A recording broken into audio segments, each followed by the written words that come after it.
been launched at COP26. And we wanted to address two issues. So we realized that while we can say science search for truth and therefore could be considered as neutral, we cannot say the same thing when it comes to innovation. Innovation, which is the use of scientific knowledge to develop solutions, has always an agenda. And currently, innovation is, to a large extent, used to build power, be it economic power or military power. And innovation is not enough use to serve people and the planet. And this is why one of the very first objectives of the UN Climate Change Global Innovation Hub is to contribute in enhancing the use of innovation to serve climate and to serve the people. And the second objective is to do it in a very effective manner. So to address that, the Global Innovation Hub is promoting different things. The first is science anticipation. Science anticipation and proactive and creative use of scientific knowledge to serve the development and upscale deployment of climate and sustainability solutions. Second is moonshot mindset.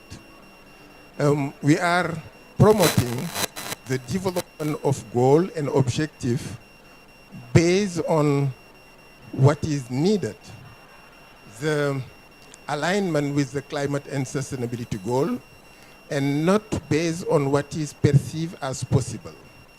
The gap between what is needed and what is perceived as possible is exactly what we are expecting to drive innovation. The third is we are also promoting an expansion of the space for innovation to cover the most disruptive type of innovation. The incremental ones are needed, but we need to go beyond the incremental innovation and try to see how innovation can go back to the ultimate needs and support the development of alternative value chain for their satisfaction. Fourth, holistic view. Because if we do not have a holistic view, we will address problem here that will lead to problem somewhere else. And we don't want to be only problem solver. We would like also to be able to avoid problem. Another aspect that is very important is the longer termism. We would like innovation to be used today for longer term benefit. And as it was mentioned in the panel before, integrated approach on how the leverage points are used. Technology is important, but technology alone will not be enough. We need to have an integrated approach where innovative technology, innovative policies, innovative business model, innovative financial instrument, and very important, innovative cooperative approach need to be combined in a cluster as a response to the climate and the sustainability challenge. And finally, we need to learn. And we need societal learning. I mean by societal learning the benefit that can arise from radical collaboration and new pattern of working together, and also the possibility to collaborate among organizations that are not used to work together. This is extremely important for learning. So finally, the Global Innovation Hub wants to be a network of network, being the bridge that bring together all the different network working on climate and sustainability solution. So this is why I'm particularly pleased to have today here thought and action leaders, visionary and system thinker that will have a dialogue around system change and climate and sustainability solution. And this exceptional panel will be moderated by an exceptional player in the innovation ecosystem, Kirsten Dunlop, who is the CEO, Climate Kick, a core partner of the Global Innovation Hub. Kirsten, you have the floor. Thank you very much, Masamba, and thank you. So I'd like to welcome a remarkable panel, as Masamba rightly said, of individuals who have spent life experience and expertise working at some of the most tricky structural questions and working in some of the most challenging systems in which those questions need to be asked. Let me start by welcoming Janez Potočnik, who is joining us on screen. Janez, welcome. We can see you, and so you have some context. We have a chair that is empty just right below your chin. So you are with us in person, virtually, as well as online. Dr. Fanglu Wang, welcome. You are representing the managing partner of CITIC Capital. Jeffrey Sachs, many of you know, president of the UNCCD and director of the Center of the Earth Institute at Columbia University.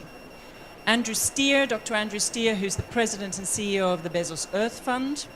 And Sandrine Dixson-Decléve, who is the co-president of the Club of Rome and also an author and project lead for Earth for All, for the recent Earth for All report. And Andrew is also here representing one of the core partners for the Systems Change Lab report that we've already referred to this morning. So we're going to have a dialogue.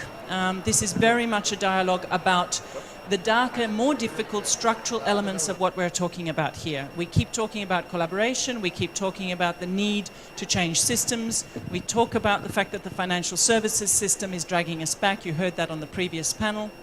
We talk, and we are here on day one of a COP where the question of loss and damage, of equity, of justice, and of the importance of inclusiveness is absolutely at the core of our challenges and of a very fragile global collaborative and cooperative system.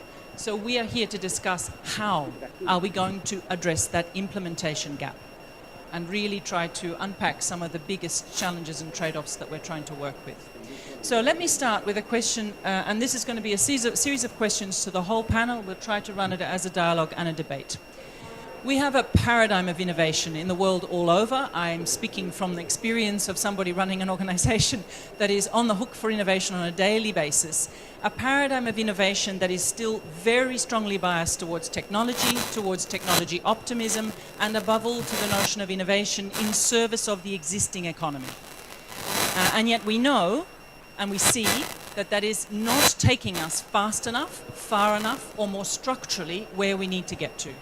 Furthermore, we have innovation that is still fundamentally structured according to linear and mechanistic thinking. It's still sectoral-based, individually siloed-based. It's still looking for individual solutions and tending to be optimized for individual solutions.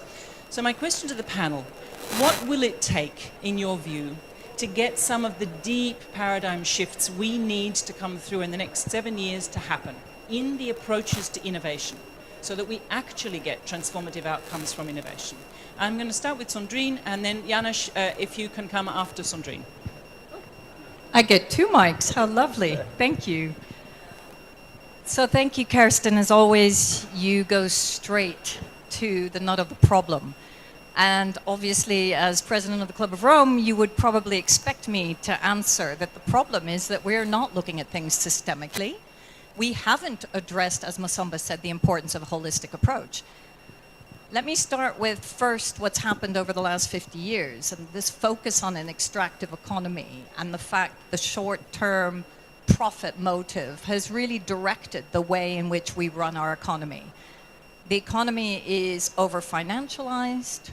The economy, therefore, does not reflect nor service people, planet, and prosperity. So how do we shift that? And that obviously is the key question. And how do we innovate to shift it? So what's interesting, and you mentioned Earth for All, is in the system dynamic modeling that we have undertaken with core modelers, including at the Potsdam Institute and the Norwegian Business School, including one of the original modelers from the Limits to Growth. What we immediately saw was the interrelationships between the economy, finance, and geopolitics demonstrates that what we truly need to innovate in first is how do we alleviate poverty and inequality. Whereas we've been focusing on decarbonization through a technology lens, the way we get to decarbonization is to bring forward the shifts in a financial system that enables us to move away from poverty and inequality and also brings in empowerment. So for us, the key right now is what does that look like in terms of innovation? Well, that means we need to completely restructure our financial services, understand debt cancellation, put in place universal basic dividend, put in place taxation structures, which, by the way, are not necessarily that innovative. It's just, do we have the courage to put them in place? And finally, get rid of existing perversities. Because what I don't like about the word innovation is somehow it continuously indicates that we need to search for something else and innovate something else. Most of the solutions we already have. The question is, do we have the mindset? Have we innovated and put in place the right policymakers to make those decisions? And what are those levers that will push those policymakers to do so? Thank you, Sandrine. Janez, I'm going to pass to you very much on the question of policy and policy making, and your deep and long experience in the heart of some of those structures. How do you see this question? What are the ways in which we will get innovation to change some of these core paradigms? Thank you, Kirsten. I hope you are hearing me well. Yes, we are. Good day, colleagues. It's nice to see you all, even if I know that I'm speaking to those who already know the things.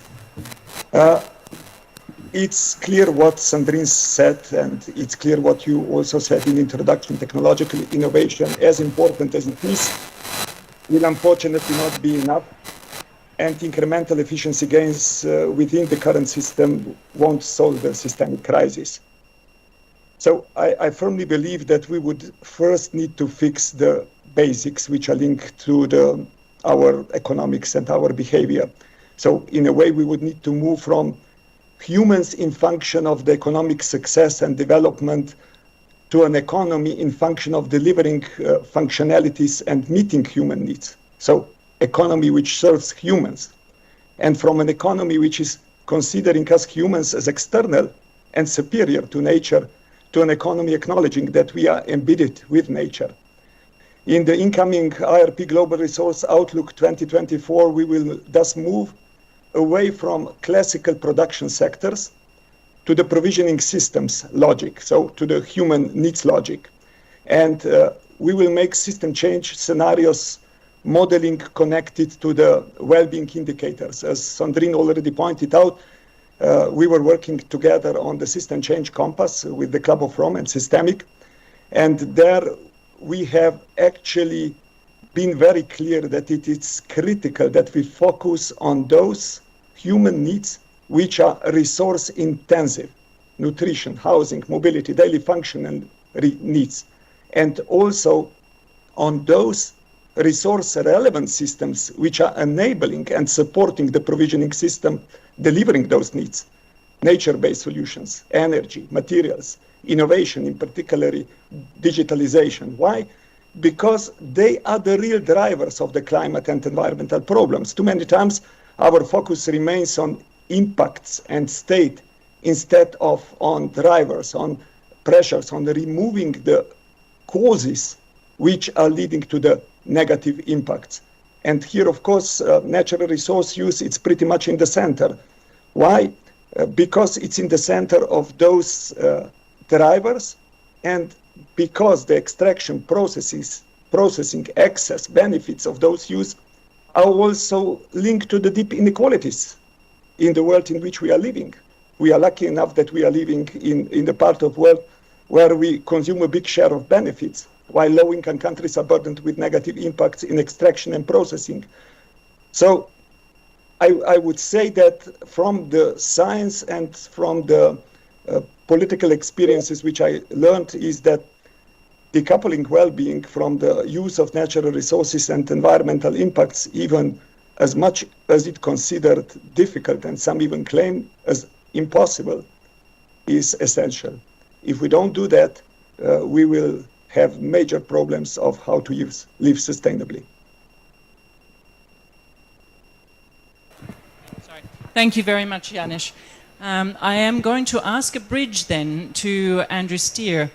You represent a fund with an extraordinarily large amount of money in relative terms to address technology change, or at least in theory, that's what many project onto the Bezos Earth Fund. How do you see this challenge on definancializing the economy, on addressing some of the core questions of provisioning for human needs, rather than simply servicing an existing set of structures? Great. Well, first of all, thanks so much to the UN Innovation Hub. In this room, there will be some very important discussions in the coming days. So it's an honor to be here with you, and thank you, Kirsten, very much indeed. So I do think we need to get sort of our terminology right. You know, it sounds like technology bad. That's the tone of this meeting already. Technology includes how you do things. It includes how you work with poor farmers as they restore their land in Tanzania, for example. That's technology, just as much as it is inventing, you know, driving down the cost curve of green hydrogen or so on. And with that in mind, you mentioned our fund, the Bezos Earth Fund. Jeff Bezos put $10 billion to be spent as grants in the coming decade for nature and climate together. We probably spent a lot more of our money so far. So far, we've dispersed about 1.6 billion. We've spent a lot more on, for example, social justice in the United States. Why? Because you cannot address nature and climate unless you address the social issues. So the mighty United States government has now put a lot of money to be spent on greening things. The problem is that actually, absent empowerment at the local level in the United States, that money will not reach the places that is most needed, because there aren't levers of power in Washington that will be smart enough or powerful enough to get the money in the right place. So what we're doing, we put $300 million into the hands of groups that are run by Black, brown, and indigenous people, with the purpose of them pulling in that money and empowering the local communities so the money doesn't stop in rich counties like mine, which have lawyers that are very good at demanding money and going to local council meetings and sucking in the money to them. Rather, it goes to where it needs to go. And so as we think about innovation, let's sort of think across the entire value chain. And I loved what you said. So we need a sort of radical rethink of our financial system, which we made a good start last year, and now it's in a slightly rocky position. We need to encourage those guys to keep going. In the way we think about social justice needs to be totally different. In the way we do our politics needs to be totally different. And I think for the UN Innovation Hub, there are huge opportunities, because the legitimacy you have is to bring governments from around the world to the table. I just make one sort of caution. As we think about changing the system, let's not forget that on a Monday morning, we need to address real problems on the ground. And one piece of advice I would give to the UN Innovation Hub is don't just spend the time up here, actually apply those ideas down to the ground. So if we're going to restore 200 million hectares in Africa, or if we are going to change the way we think about palm oil deforestation in Southeast Asia, those are a useful organizing framework, but then we apply the new changes to finance, the new ways of thinking about social justice, the new democracy in the world. And I do worry a little bit that we sometimes overgeneralize, which makes for much more interesting cocktail parties, but actually on a Monday morning doesn't solve the problem. Thank you very much, Andrew. Let me take exactly that invitation and call to action and warning to introduce Ibrahim Thiaw. Thank you very much for joining us, and apologies for starting earlier. Ibrahim Thiaw is the Executive Secretary of the UNCCD. And could I ask you, in fact, to respond to how ground truthing this? How do we get very, very practical in contexts like the transformation of agriculture and land use in Africa? And the question here really is, what will it take to get paradigm shifts, not just superficial, but structural change? Thank you very much. First of all, I apologize for the delay. This is a huge gathering, and honestly, I was lost. The arrows were indicating another direction that I am. Look, Kirsten, let me give you a few examples just to start with, because Andrew, really pointed his finger on a very important point. I will give you the example of Cote d'Ivoire. The Republic of Cote d'Ivoire in West Africa is known for cocoa production. And together with Ghana, they are the two largest producers of cocoa in the world. For the last 70 years, the economy of Cote d'Ivoire has been based on agriculture. Not only cocoa, but all sorts of products. So, in fact, their natural capital is land. It is land that is building their hospitals, building their roads, and paying their nurses. Except over the last 70 years, they have deforested almost 95% of their primary forests. So by producing cocoa, what they have done is to eat their capital. Now, we had our conference of the parties earlier this year in Abidjan, and the government of Cote d'Ivoire said, we need to rethink this, because for the last 70 years, we have prospered. Indeed, in West Africa, it's one of the most prosperous economies.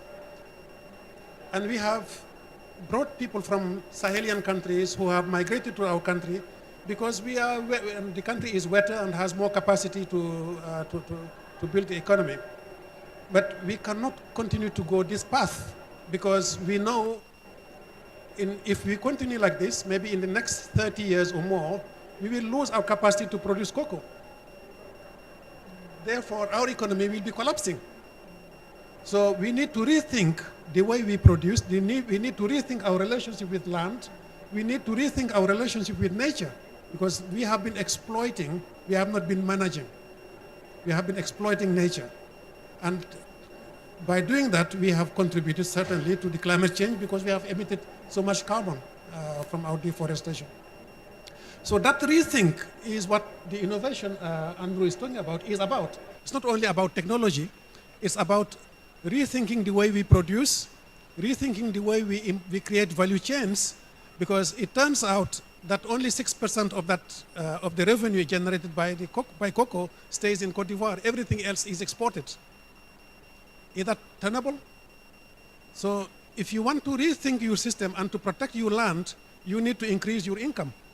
And you need to have your farmers get benefits from the land.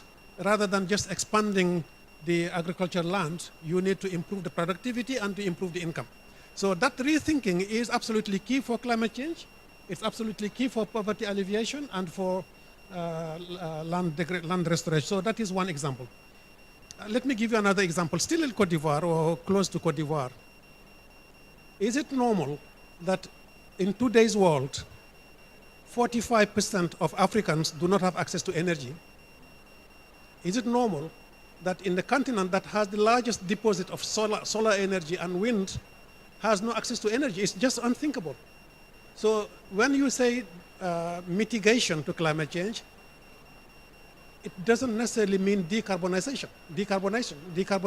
It means promoting sustainable development that would avoid further emissions, because if we are not careful, the 1.5 billion people that are found in Africa today will be 2 billion by 2050 and 4 billion by the end of the century. So the next big emitter is coming if you are not careful. So how can you preempt that situation from happening? That is also through innovation, not only in technology, but also in the way you are developing your development, you are promoting your development, creating value chains. By the way, if you have more energy, you reduce food loss. Because 30% of the food produced painfully by the farmers of Cote d'Ivoire is lost because it's too hot. And they have no cooling systems. So transform that heat into cold, and protect that food. So that's innovation. It's not only necessarily new technologies, but it's actually rethinking and resetting your prospects. I can talk for a longer period of time, but that's what I wanted to say now. Thank you very much indeed. May I just very short.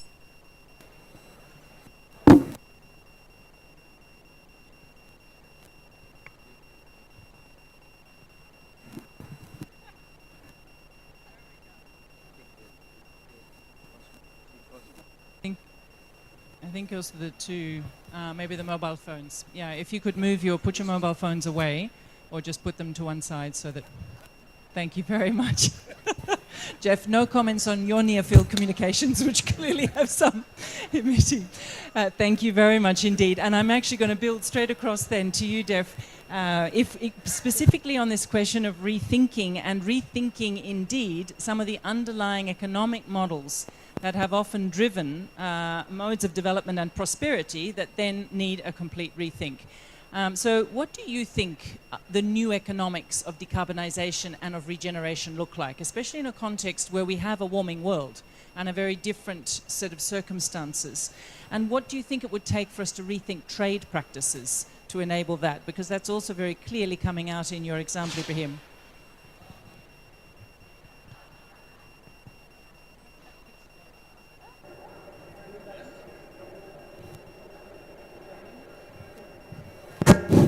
Okay, good. Thank you.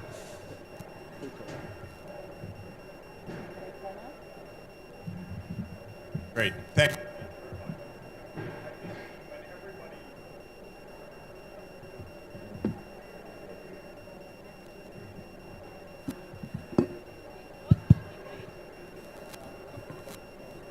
you. Whenever you look at any of the issues that we're discussing throughout this week or next week or around the year, it's obvious that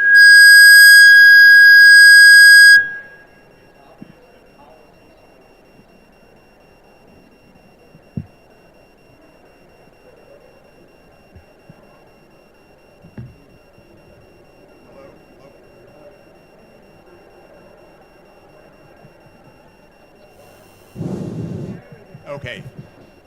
Whenever you look at any of the issues that we're talking about, whether it's decarbonization or land use change, the first thing that is apparent is that you need a mixed institutional solution. Markets play a role, government regulation plays a role, corrective pricing plays a role. Okay, I'm going to put that aside. That's basic public economics. Any idea that markets alone will solve this problem, forget it.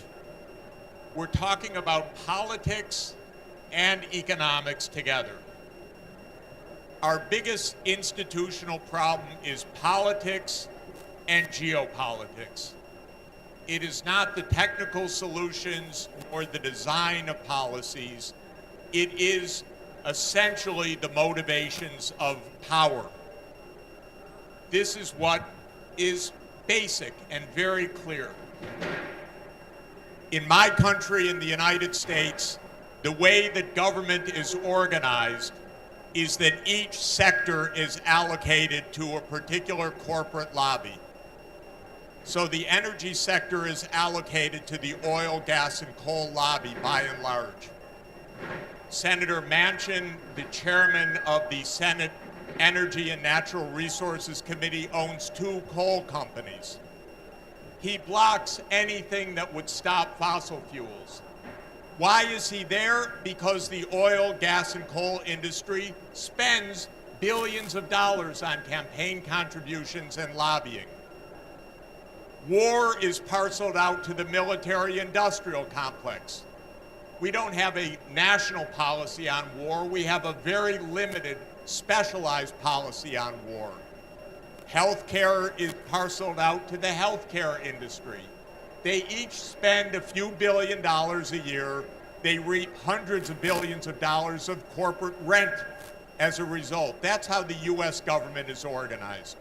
So they're not very interested in this. That's one problem. Second problem, you need regional political solutions that transcend national boundaries for anything. The only one that is coming close to this is Europe right now. The European Green Deal is the closest thing we have on the planet to a viable solution. But it's also limited because Europe draws its boundaries.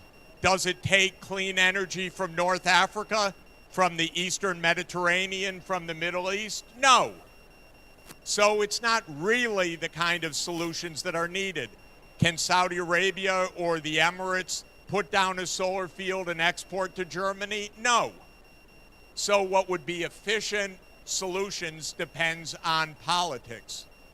By the way, for Africa, the single most important thing for the future of Africa is the African Union. Africa's 1.4 billion people, maybe it's 1.5. It's the same size as China and India. But the colonial powers divided it into 54 separate countries, completely unmanageable for this issue, for infrastructure, for green energy, for industrialization. So only the African Union can save all 54 countries of Africa. This is really important. Then comes geopolitics. So national politics, regional politics, and geopolitics.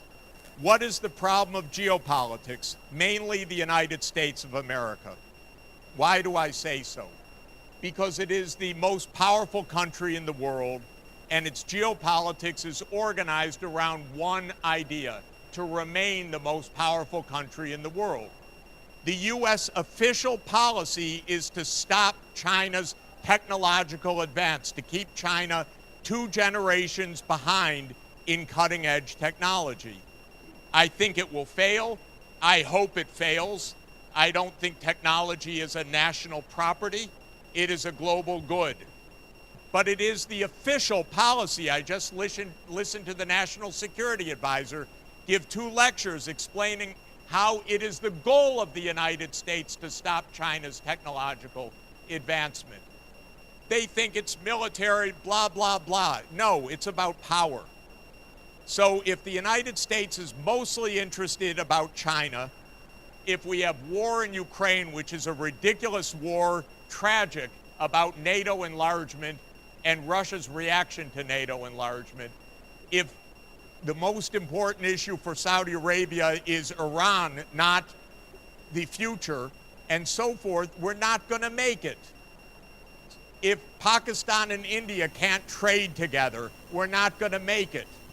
How can South Asia move forward if you can't even send a bus from Pakistan to India or back again?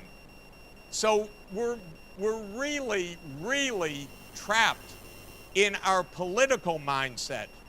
Technically, the UN and all of the participants here have done a beautiful job over the last 20 years of finding the solutions, of identifying how to do things, of showing things on the ground. Where we're failing is in our power politics. And it starts with my country, unfortunately, only because it's so powerful. For 200 years, the Anglo-Saxon world has tried to rule the world. For 150 years, it was the British Empire, and now it's the American Empire. It's passé. It can't work. It's a bad idea. The U.S. is only 4.2% of the world population. But we're trapped in a mindset of geopolitical confrontation, which is taking away all the energy and direction and insight and politics of what we're talking about.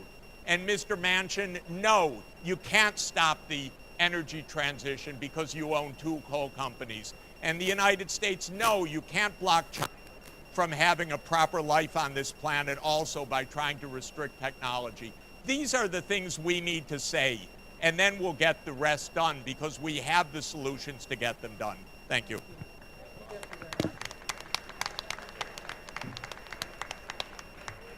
I bring in actually one of the major dimensions of power and power dynamics, which is the way in which investment and funding and money flows around the country. And I know, Fanglu, Wang, you have in CITIC Capital a deep interest in some of the restrictions in terms of national investment, incentives, and imperatives, and a real interest in looking and taking a more global perspective. Can you bring a perspective then of how investment can help us shift up some of these dynamics? Hello? Can you hear me? Okay. All right. Yeah, okay. Thanks, Kirsten, and thanks, Masamba, for making this happen. So, I am based in Hong Kong, representing the private capital sector. 12 years ago, we started with some very serious but very basic thinking. That is, in terms of a cross-border capital flows, right? What may serve the country, all the country's basic needs: clean air, clean water, efficient transport system, utility, and logistics. So we embarked on this path very long time ago. At that time, not many people even had the idea what sustainability was, whatever. But then I think I only have 3 thoughts to share with the audience here. Number one, I think we should recognize that as an investor, as an investment manager, our goal is to find the most disruptive and the best technology worldwide. We are a meritocracy in terms of our technology assessment. By the best technology, very often, actually, we mean cost effectiveness, which means that if a technology is good, it has to have cost advantage. If not today, but then, no, in the long run, it has to have the right cost-effective equation for it to be sustainable. Then the second thought is actually how to help such technologies that are already developed and proven in the home market or some other markets, and help them grow in the broad Asian growth markets. Because we don't want to compete with European investors in Europe, North American investors in North America. But what we add a lot of value to these technologies by being probably one of the most experienced investment managers in Asia. That is where we add value. So as a result, we have helped a number of such technologies commercialize first in Asia. So our experience actually has told us that the traditional, I would say, the accepted path of commercialization,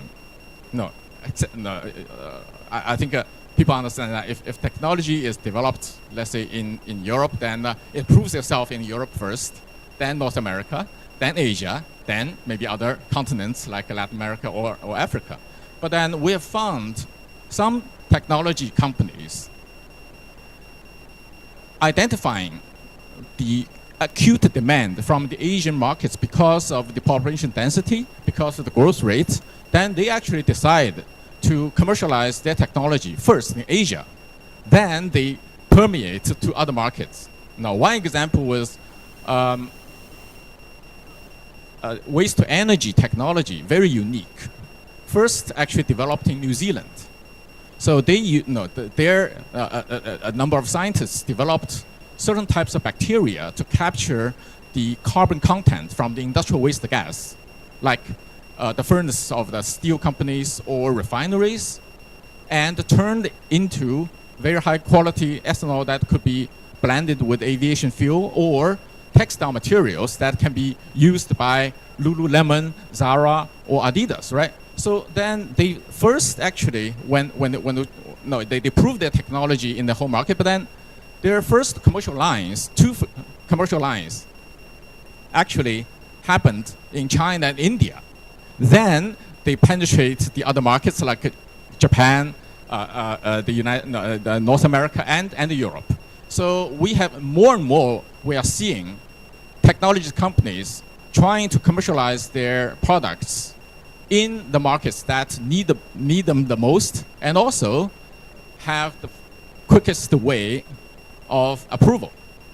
So the last thought I would like to share with all of you is that by being a private sector investor, we work very closely with all types of investors, like the World Bank, IFC, EBRD, Asia Development Bank, and also government entities, corporate ventures.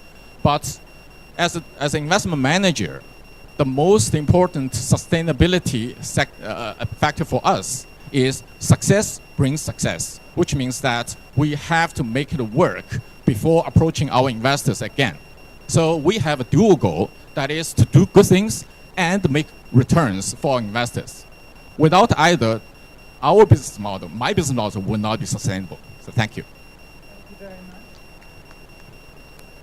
A little bit of some of those tensions were sitting right there in this notion of success, cost efficiency, and what investors are looking for, and at the same time it needs to radically rethink some of the core economic assumptions and expectations, and think about how do we address poverty, inequality, provision for human needs in a different kind of future. And as Andrew said, ground it, keep it practical, keep it real. And as Janez was referring to, the incredibly important question of, have we understood root causes in our relationship with natural resources and the way in which we're thinking about natural resources? Looking at the time, can I ask each of you to make one statement? I would really like to hear your sort of sense of reflections, having listened to each other. There are a couple of things that we have here in this context. This is about systemic change, it's about transformative change, but above all, it's about how do we close a colossal gap between what we have committed to, even what we've committed to and need to still commit further to, and where we actually are. And that gap is an innovation solved gap in the broadest possible sense, innovation of all forms, but it requires a quantitative and a qualitative shift in how we're operating. And I'm interested in, particularly if you can reflect upon it, how do we move from saying we're going to collaborate and yet all of us being out there ever so slightly competing for airtime, for news, for social media time, for funding, you name it. And how do we really think about the role that innovation in the broadest sense can play to protect and enable equity in the heart of a fragile system of global cooperation and global decision making? If I can start with you, Janez, please. And just keep it, please, short so that we get round, but please do bring us what you think we should be thinking about as we move forward in 2 weeks with a call to action from innovation. Thank you, Kirsten. Fixing social issues, as Andrew mentioned, it's indeed critical. So we got used to destroy nature, create profits and not pay for our irresponsible behavior. Actually, motivation of power, which Jeffrey is talking about, it's behind all this. So as long as economic incentives, will be sending us in one direction, all good intentions, which one can do to defend the public interest with regulation, are pretty much hitting on the market, creating on the market just the confusion. So down to earth for me basically also means that we go down to the roots of the drivers, which are drivers of our behavior, of our producers and consumers. And as it was mentioned, European Green Deal, it's indeed a visionary document, but when we worked on it together with Sandrine, we came to 3 conclusions why it's not implementable. It's lacking a holistic system change approach, so it's simply tunnel orientated too much and looking to particularities. Second, it is lack of going to the roots of the problems, which I already spoke before, and to the drivers and pressures. And third, it is too much focusing on the supply side. It's not actually asking the questions which are linked to the demand side. Who is actually in the first place guilty that we are overshooting planetary boundaries? And this is an essential question of equity and future also political relations to bring the high and low income countries closer. So one thing is clear, Kirsten, for me, if we want to avoid extinction of elephants in nature, we must first extinct some elephants in our rooms. And as you know, elephants in nature are located in low-income countries, and those in the rooms, unfortunately, mainly in the high-income countries. Thank you very much, Janez. So we are thinking about our own demand. What are we asking for, and which elephants we might need to really put to bed? Building upon Jeff Sachs, fascinating. I mean, I agree so much with you that it's really about power, isn't it? It did make me think that maybe those of us in philanthropy be investing more resources in a more sophisticated issue. I talked about how we need one aspect of that, which is empowering those who currently are powerless to make sure they get an opportunity to drive change. But maybe there's also more political here, whereby we need to put much more resources into political activism, because at the end of the day, as you say, Jeff, it's the health lobby that puts in several billion, it's the military complex puts in several billion.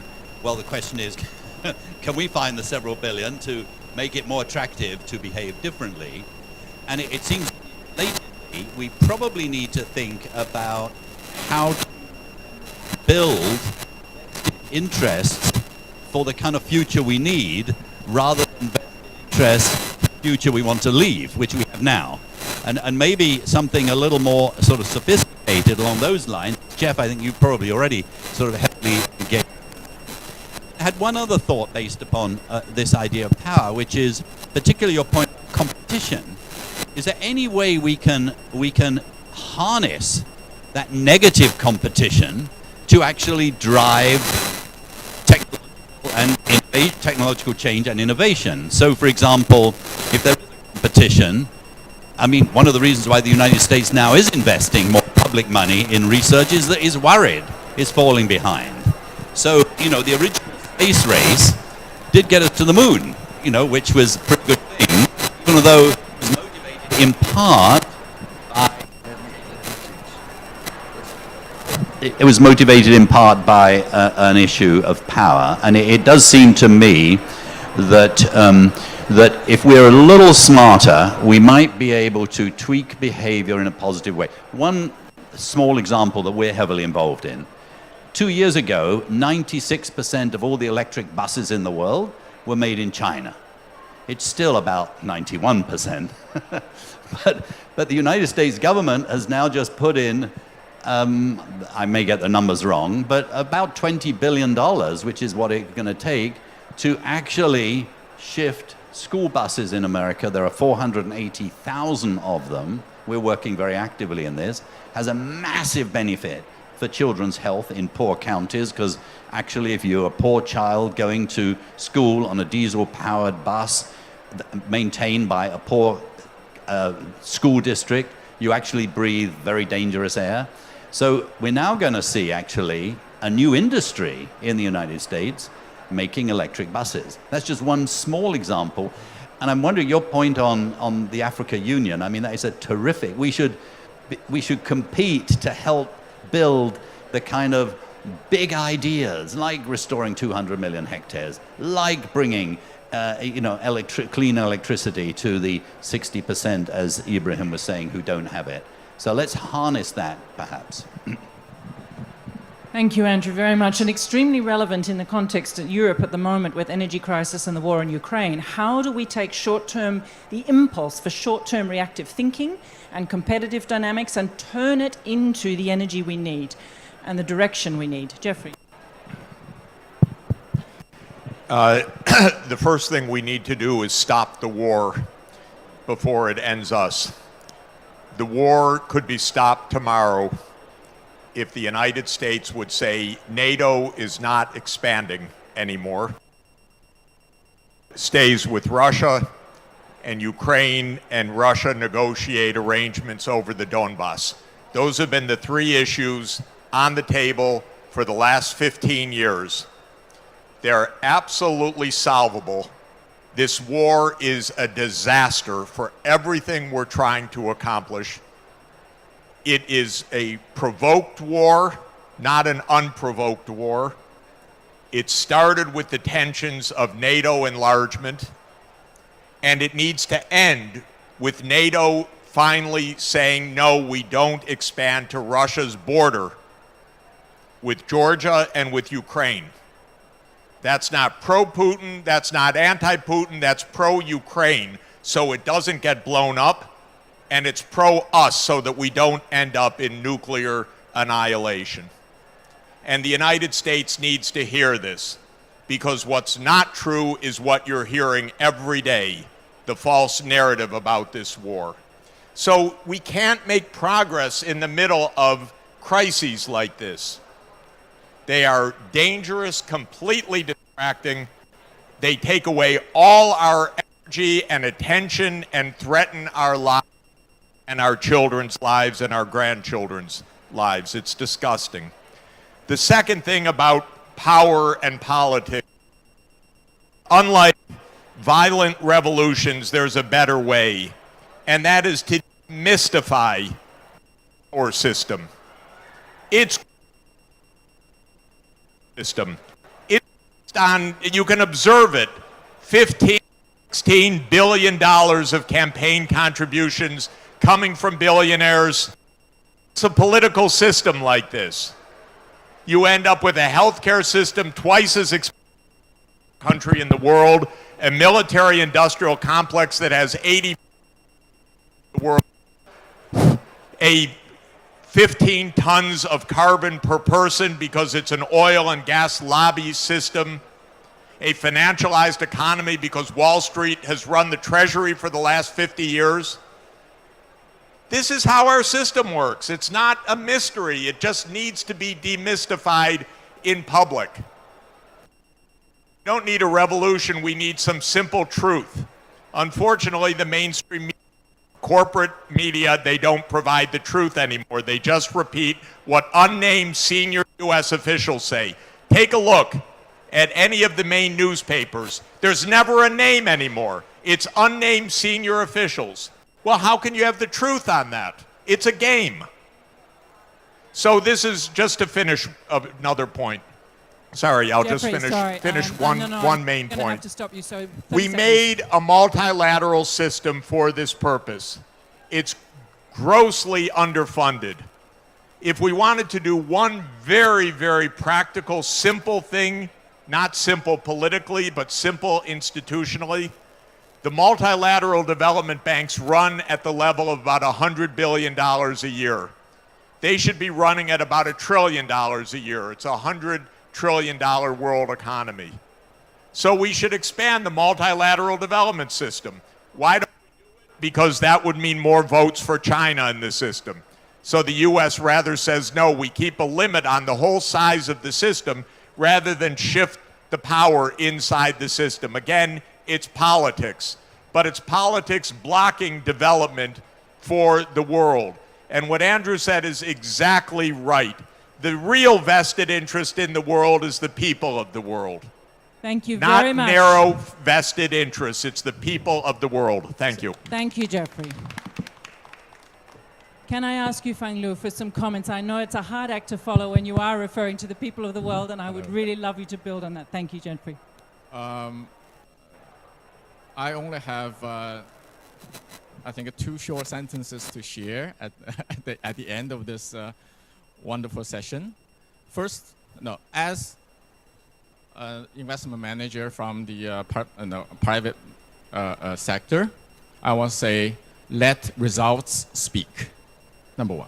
Number 2, I repeat my third thought just shared with you. Success brings success. Thank you. Thank you very much. Sandrine, last words on the note of success breeds success. How do you conclude a session like this, especially after Jeff, who goes on against the U.S.? And in many ways is absolutely right, because there are power politics in the US. But the only thing that I would say is contest that, first of all, we're having a war, but we actually have an invasion.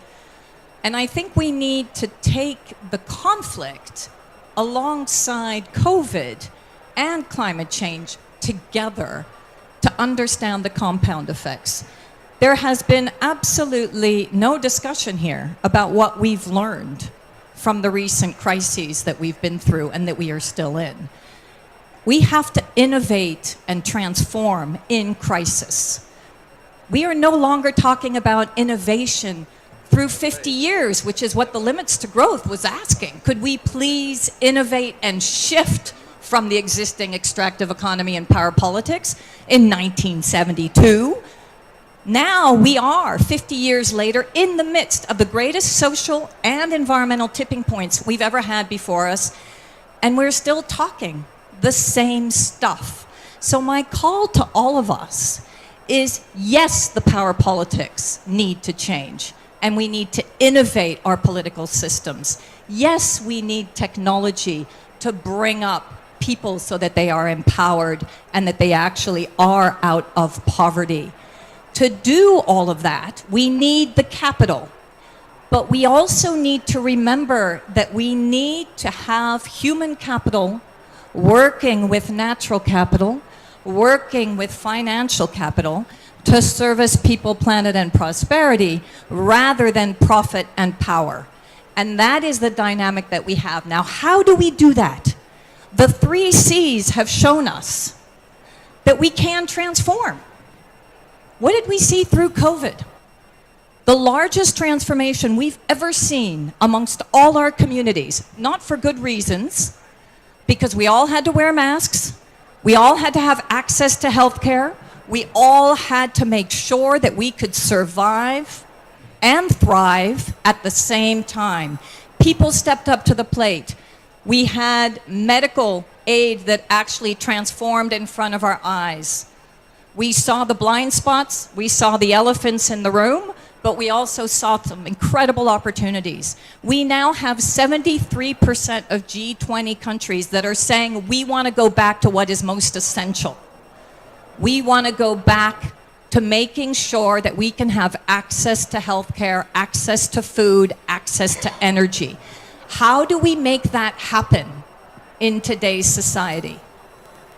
The way to do that is to ensure that we eliminate the perversities in the market, the subsidies, and we've been talking about this forever, that we up our game in terms of bringing capital flows to where it needs to go, but that we also ensure that the low-income countries have access not only to that technology, but to that financial capital, and are not strapped in neo-colonial systems where all they're doing is paying off debt and trade deficits. Go back to local production, regenerative agriculture, local production for local consumption, address distribution, address actually the infrastructure that we need to invest in. It's not about moonshots. It's about planet shots. Coming back to what is most essential. That is key. Musamba, if you can make this the innovation hub for people, planet, and prosperity, you will have won. And change the dialogue so that next year we are truly on the road to the decade of action that we need. That is what we're calling for today. Thank you very much indeed. So I'm going to bring this panel to a close with a couple of reflections back to what this purpose of this particular space, this initiative, the Global Innovation Hub, in the context of the UNFCCC process and the context of the negotiations happening right now.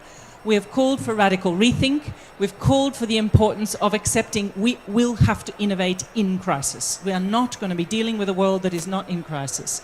We need to get back to what is essential, ground truth what we're doing, keep it practical, keep it close, keep it local. And above all, we need to think about how do we direct innovation in the broadest sense to drivers of change and root causes and drivers of our problems so that we can redesign around ecosystem services, around a different relationship and a set of relationships in terms of power and needs and poverty and equality. And how do we come back ultimately to changing what we're asking for What innovation is a way in which we respond to the question of what it takes for 11 billion people to live flourishing lives on this planet. And that is about what we expect, not about what we're trying to let go of. Thank you very, very much, all of you. I know this has been challenging from lots of perspectives, but I really appreciate your effort to persist and push through. And thank you to the audience.